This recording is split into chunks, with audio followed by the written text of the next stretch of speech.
Country music songwriter Jeffrey Steele's career spans more than 3 decades and encompasses numerous hit singles, most notably, What Hurts the Most, and These Days for Rascal Flatts. He has written for some of Nashville's biggest names, including Faith Hill, Tim McGraw, and Billy Ray. Now, Steele has released a single simply called Afghanistan, a song inspired by the Biden administration's disastrous pullout that left thousands of American civilians and allies stranded behind enemy lines and led to the deaths of 13 U.S. service members. My arms won't move. My legs are numb. I know I'm here. I can feel the heat. The sound of bullets rushing by me. On and on they come. I'm so far from home, everyone I know is gone. And here I am. A broken, bleeding man. In between a sky of angels and an ancient land. In and out of life and death. My soul hangs on the wind. On a helicopter in Afghanistan. As the establishment media attempts to move on from Afghanistan, Steele's song serves as a potent reminder of the human costs of the administration's hasty withdrawal. Breitbart News caught up with the singer-songwriter by phone from Nashville to talk about the new single and how it sprang from his reaction to the Afghanistan debacle. I was so taken by the fact that we were leaving people there. Our men and women were dying after 20 years of being there. It didn't make any sense to me, Steele said. To channel his frustration, he began writing, taking the perspective of an American left behind. Nobody was coming to help me from my government. What is that? After 20 years of being there, what is that?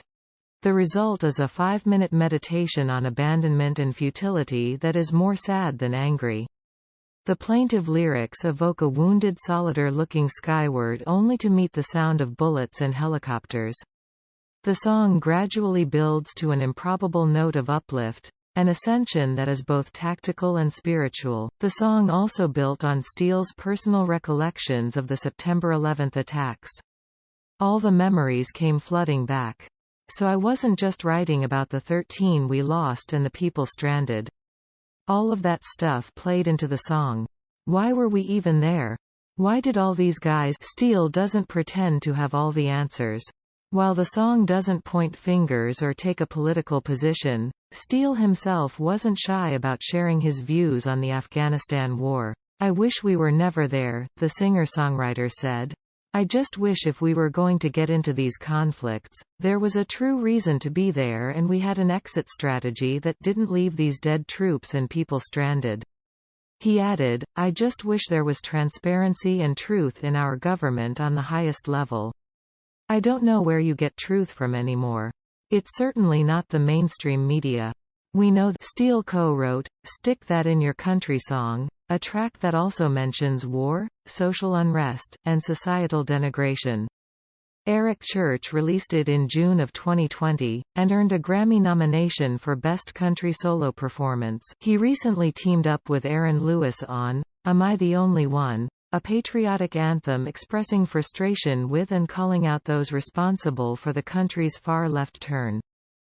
Steele said artists should serve as a source of skepticism to the mainstream narrative, but most singers, he says, are falling short. My thing is that when I look at these rock stars now walking hand in hand with the government, I mean, rock stars used to be anarchists, he said. They used to be anti-government. Now if Aaron Lewis puts out a song, he gets completely shot down by the media. That's a strange one. I don't see a whole lot of people saying things in their music about what's going on in the world, he continued. Do they have to? No. But if they feel it, they should say it. Steele acknowledged most singers are acting out of fear of the cancel culture.